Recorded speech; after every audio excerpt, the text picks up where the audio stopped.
Kenalkan, nama saya Cindy Clarida Brusmiring, NPM 2205163. Di sini saya akan mengerjakan modul keempat, bertema penilaian berbasis hipotesis dan pelaporan hasil penelitian.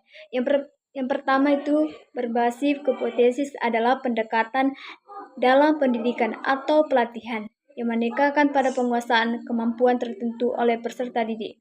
Fokusnya bukan hanya pada nilai angka, tetapi pada apa yang benar-benar bisa dilakukan oleh siswa. Pengertian pelaporan hasil penilaian. Pelaporan hasil penilaian adalah proses menyampaikan hasil evaluasi belajar peserta didik kepada pihak terkait siswa, orang tua, sekolah, atau lambang secara jelas bermakna.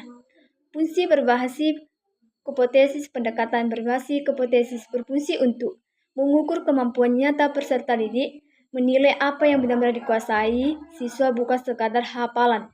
Menjadi acuan pembelajaran, guru dapat merancang pembelajaran sesuai hipotesis yang harus dicapai. Meningkatkan kualitas hasil belajar, yang pembelajaran lebih terarah dengan kebutuhan siswa, menjamin ketercapaian standar. Semua peserta didik diharapkan menjadi hipotesis minimal yang ditetapkan, mendorong pembelajaran berkelanjutan. Siswa terus mengembangkan pengetahuan, keterampilan, dan sikap.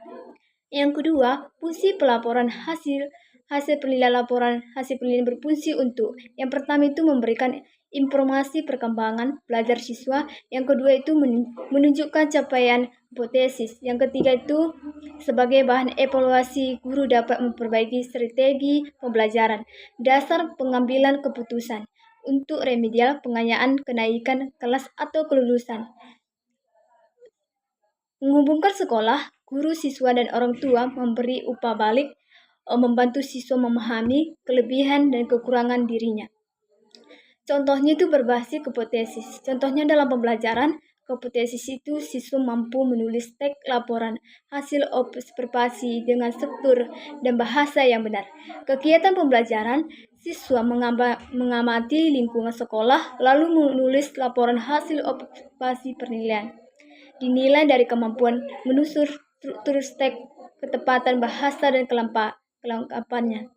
Contoh pelaporan hasil penilaian, contohnya dalam laporan deskripsi nilainya 85, deskripsi itu Ananda telah mampu menulis teks laporan hasil observasi dengan struktur yang lengkap dan bahasa yang cukup baik, namun masih perlu meningkatkan ketepatan penggunaan abjad.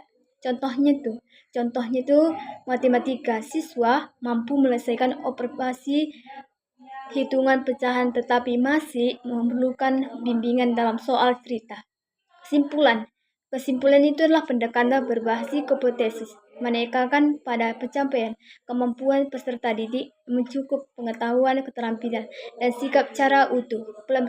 Pembelajaran itu tidak hanya berfokus pada penguasaan materi, tetapi pada kemampuan nyata yang dapat diterapkan dalam kehidupan sehari-hari. Pelaporan hasil penilaian berfungsi untuk menyampaikan tingkat pencapaian hipotesis peserta didik secara jelas bermakna melalui pelaporan yang serta deskripsi. Capaian guru, siswa, dan orang tua dapat mengetahui perkembangan belajar serta menentukan. Sekian dari saya jelaskan. Bila ada kata-kata saya mohon maaf. Sekian dan terima kasih dari video saya. Terima kasih.